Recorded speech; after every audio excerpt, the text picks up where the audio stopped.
Seandainya manusia itu mengetahui untuk apa mereka diciptakan, pasti mereka tidak akan tidur dan lelap kerana tahu satu hari yang ngeri bakal mereka jalani jika mata mereka melihatnya.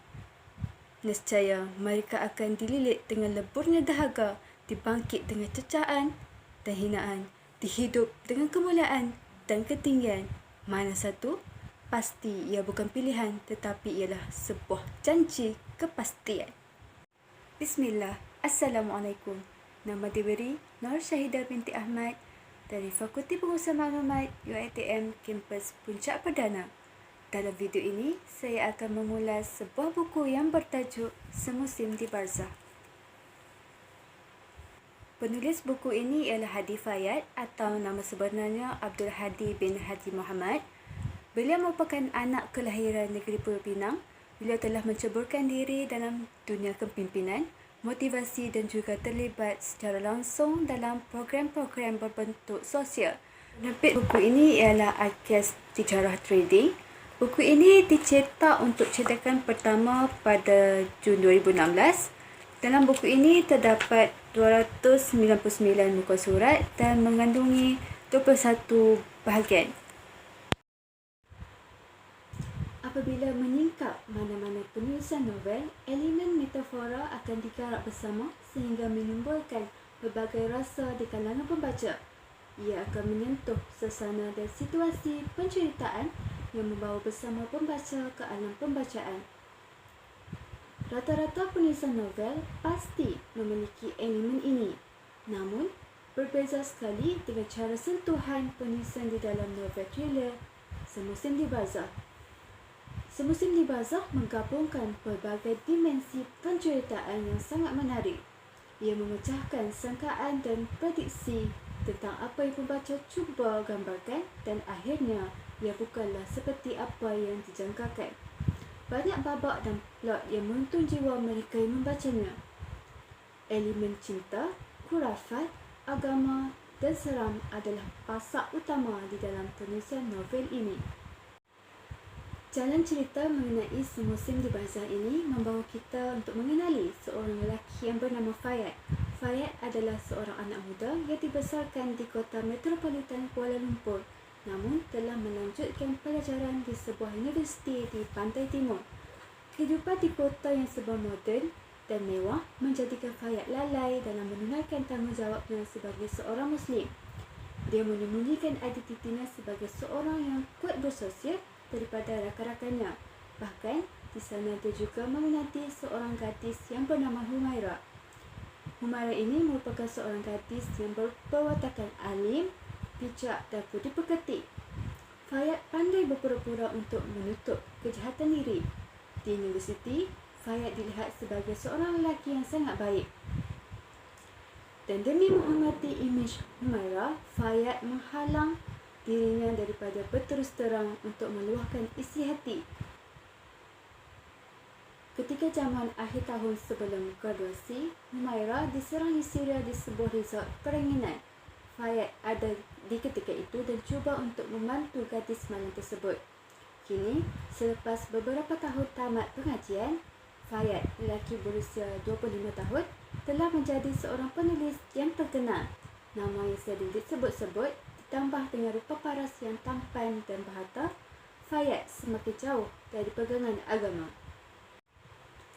Perempuan menjadi mainannya, zina menjadi santapan dan arak menjadi minumannya. Reunion diadakan di resort peranginan yang sama. Fayad sangat teruja untuk berjumpa rakan kuliah, malah lebih teruja untuk berjumpa dengan Humaira.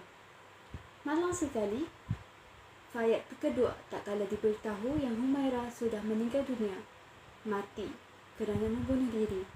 Fayad seperti tidak dapat menerima kenyataan cara kematian Humaira.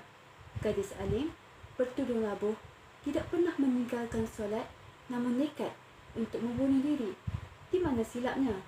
Fayad bingung dan akhirnya meninggalkan majlis reunion yang sedang berlangsung.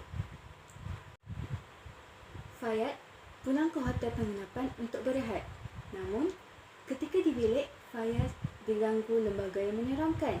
Tidak ketahuan asal-usulnya, Fayat berusaha untuk lari melepaskan diri.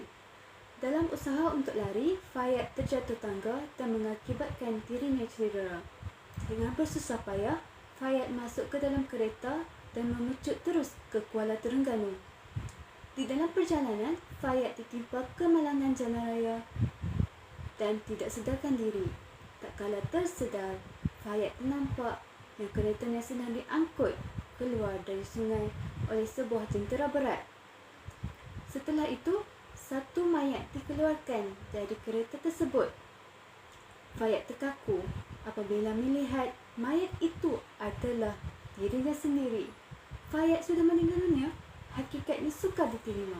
Melihat dirinya di bilik mayat hospital, kemudian dibawa pulang ke rumah untuk diuruskan, melihat keluarga dan rakan-rakan bersedih ketika jenazahnya terbujuk kaku di rumah, perjalanan ke tanah perkuburan, mendengar talqin dibacakan dan seterusnya mendengar derapan tapak kaki meninggalkan pusaranya benar-benar menakutkan Fayat. Kini, Fayat hanya mampu bersarah untuk menghadap apa sahaja yang bakal mendatang. Tiba-tiba, seperti disedut masuk ke lubang masa, Fayat berada di sebuah gurun yang gersang, seorang diri.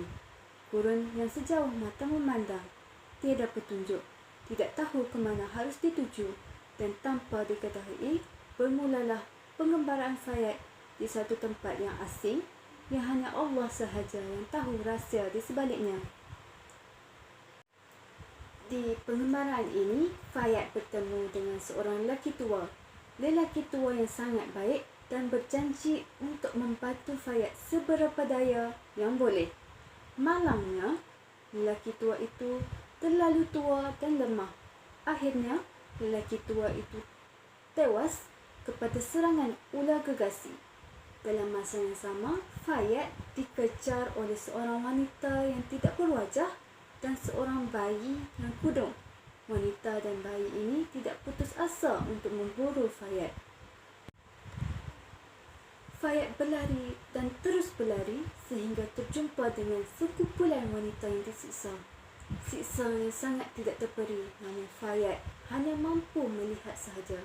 Selepas itu, Fayat terjumpa dengan seorang lelaki muda, berperwatakan baik dan menarik. Lelaki itu menghulurkan jubah yang dipakainya kepada Fayat. Namun, tak kala Fayat menyarung jubah tersebut, Fayat berasa panas dan tidak terperi. Lantas, jubah itu ditanggalkan.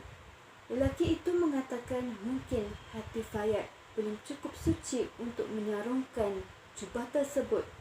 Jubah lambang kehormatan dan kehebatan. Perjalanan bersama lelaki itu sampai ke puncak apabila mereka bertemu dengan dua buah jambatan. Sebuah jambatan yang kelihatannya gelap gulita, tidak tahu mana hala tujunya. Dan jabatan yang lagi satu pula menampakkan indah belaka. Cuma, syarat untuk menitinya adalah Fayat perlu mengorbankan keimanan yang ada di dalam dirinya. Masih ada lagikah iman di dalam hati dan jiwa Fayat setelah terlalu lama hidup bergelumang dengan maksiat? Lelaki itu menjanjikan penamat atas segala kesensaraan yang Fayat sedang alami.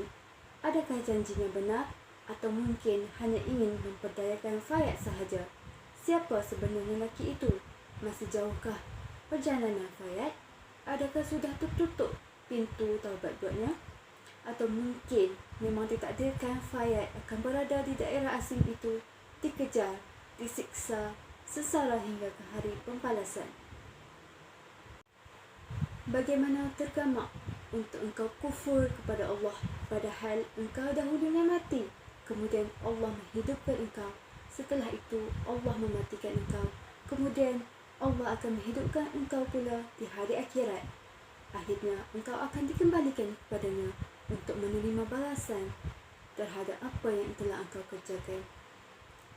Selagi masih ada ruang dan waktu, kejarlah ilmu bekalan akhirat. Dunia ini semakin jauh meninggalkan kita dan akhirat pula semakin mendekat.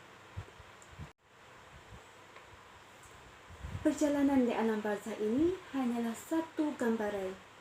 Kita tidak tahu situasi sebenar kerana tiada siapa yang kembali selepas mati untuk menceritakan kepada kita. Mungkin lebih teruk dari apa yang kita fikirkan.